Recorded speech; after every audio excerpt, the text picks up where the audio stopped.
When it comes to Indo-Pacific security, Taiwan plays a critical role given its position on the first island chain. But the 2026 U.S. National Defense Authorization Act removed language encouraging Taiwan's participation in RIMPAC. How do you interpret that decision? I think there's a delicate balance between the cooperation and causing confrontation, and that these decisions are made carefully and thoughtfully by both the executive branch and the legislative branch, but it doesn't reflect any change in broad U.S. policy. What are some of the biggest challenges when it comes to training alongside partner militaries, especially given the different capabilities that each country brings? I'd say the most interesting challenge that we overcome and that we work on are the combination of culture and language, because we have different cultures and languages, and we have to fit those together just as we have to fit different military capabilities together. RIMPAC is an outstanding opportunity for that. We've seen over the past few months the US has devoted significant resources and attention to the conflict in the Middle East. Do you think this has had any impact on the preparation for this year's RIMPAC?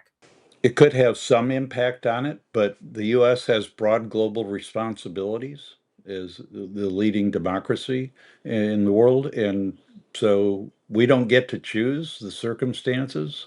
And Indo-Pacific region doesn't go on hold simply because we're significantly engaged in Iran and that area. And that's been true for many years. Just ahead of RIMPAC, the US reverted Indo-Pacific Command to its former name, which is US Pacific Command. Do you see any strategic shift in the US approach to the region?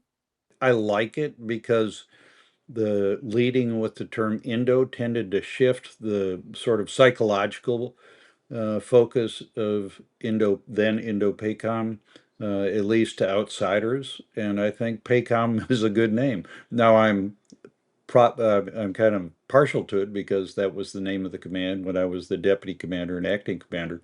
But I think it just is more concise and more understandable to all that PACOM interacts with. If there are signals, I think they're not disruptive. Again, it's a matter of focus.